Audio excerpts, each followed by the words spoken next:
जुन मासनि 8 तारिखआवनो गोमादों गथ'खौ होथ'लांनानै बिनिफ्राय खबर गैया नागिरबाय जों हालाय हाफाय नागिरबाय केस होबाय खबर गैया 2 मासनि गेजेराव जोङो मानसिखौ दिहुननो हाबाय बेंगालराव हमजाबायबो आंनि नागिरनायनि खारना बेनो आं बेजों माने संसार जाफिननो होननानै आं बेखौ नागिरदोंमोन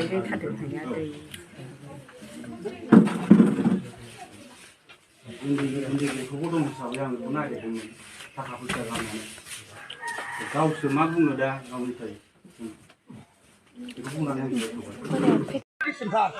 आंनि फरायनायाव आंनि बाबाया खोथा होदों समाव नांगौ आंनि फिसाया होदों दिनै बिखुनजोआबो नुवाखै बेवाइबो थांनांबाय जों बेसेबां न'आव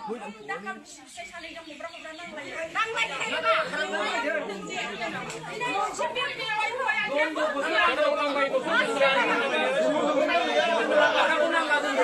फरायनायावनो मानो होबासो थांखो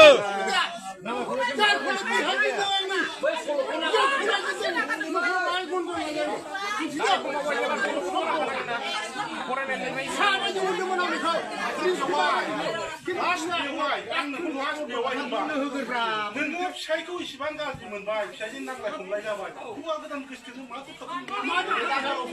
मानो थांखो नोङो बिमा बिफानाव थाया गारा थांमोन नों बिमा बिफानाव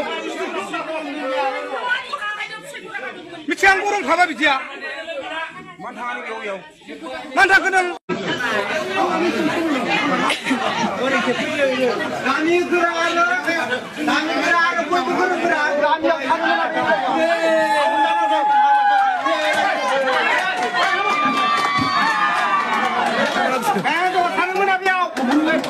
थानो सेन्देलनि माला गानहोदोंमोनलै खेबनो मोनासै सेन्देलनि माला गानहोदोंमोन खेबनो मोनासै आरो बिसिया जोबा सेन्देल माला गानहोदोंमोन आंनि मबाइलजों खेबनाय जायाखिसै न'नि मानसिफ्राबो गासैबो मिथियो ओमफ्राय गेजेर बिदिनो फैफिनो थांफिनो मिलायफिनो बुहुद दिननिफ्रायनो सिं जाबाय थादों आरो होमबाबो रावबो मिथियानो गामियावबो रावबो मिथियानो जों सानैजों बेसेबां जालायो बेसेबां सल्भ खालामना लायोमोन नाथाय बे समाव आं थांनाय समाव आंनि गोसोआ दि सहायनो हायो आं बे डिसिसनखौ लाबाय बे आंनि थाखाय जोबोद गाज्रि गोरोन्थि आंजों लोगोसे समाज गासिबो गामियानो हरनो मोनबाय आंनिबो न'खरानो बेनि थाखाय रायजो आंखौ मा साजा होयो आं बेखौ लानो राजि आंनि गोरोन्थिनि थाखाय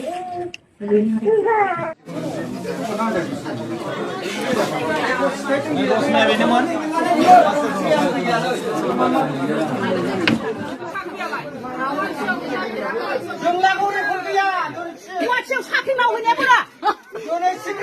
हौवालाय मारै दा हाइफेन गाननानै आइ आफा आबौ आबै आबौ साख्रियाफोरा गुवाहाटियाव थांनाया ना हौवासो नागिरहैदा